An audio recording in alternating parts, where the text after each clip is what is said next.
Hello NN for your squad. Welcome to 1 minute preparation of anatomy 2 mark. Question number 32 out of 87. 32 question என்ன கேட்டிருக்காங்க அப்படின்னு பார்த்தீங்கன்னா coverings and layers of eyeball. நம்மளோட ஐபால்ல இருக்கக்கூடிய covering அப்புறம் என்ன லேயர் வந்து ப்ரொடெக்ஷனுக்காக இருக்குன்னு கேட்டிருக்காங்க. இதை நான் வந்து ஃப்ளோ சார்ட் மாதிரி போட்டுக்கிட்டேன். கவரிங்ஸ் ஒரு சைடு எழுதியிருக்கேன், லேயர்ஸ் 3 ஒரு சைடு எழுதியிருக்கேன். கவரிங்ஸ் வந்து டோட்டலாக 2 கவரிங்ஸ் இருக்கு.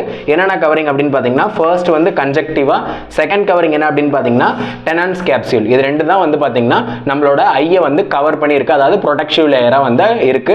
டஸ்ட் எது இருந்தும் ஐயை வந்து சேவ் பண்ணுது. இது ரெண்டு தான் கவரிங் லேயர். நெக்ஸ்ட் பார்த்தீங்கன்னா லேயர்ஸ் பார்த்தீங்கன்னா டோட்டலாக 3 லேயர்ஸ் இருக்கு. ஃபர்ஸ்ட் லேயர் பார்த்தீங்கன்னா ஃபைப்ரஸ்னால மேடப் ஆயிருக்கு, அதனால அதுக்கு பேர் ஃபைப்ரஸ் லேயர். ஃபைப்ரஸ் லேயர்னால மேடப் ஆயிருக்கு அந்த ரீஜனுக்கு பேர் என்ன அப்படின்னு பார்த்தீங்கன்னா ஸ்லீரா.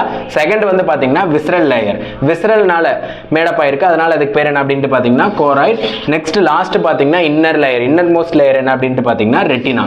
நீங்க வந்து ஃபைப்ரஸ் லேயர், விஸ்ரல் லேயர், இன்னர் லேயர்னு எழுதினாலும் கரெக்ட் தான். அப்படி இல்லைன்னா ஸ்லீரா, கோராய்டு அண்ட் ரெட்டினா, இந்த ரெண்டுல நீங்க எது வேணாலும் எழுதிக்கலாம். தீஸ் தான் வந்து பார்த்தீங்கன்னா கவரிங்ஸ் அண்ட் லேயர்ஸ் ஆஃப் ஐபால்னு சொல்றாங்க. ஓகே கைஸ், தேங்க்யூ ஃபார் வாட்சிங். இப்போ 32 கொஸ்டின்ல இருக்கும். ப்ரீவியஸா 31 கொஸ்டின் நம்மளோட சேனல்ல அப்லோட் பண்ணியிருக்கோம், அதை போய் பாருங்க. தேங்க்யூ.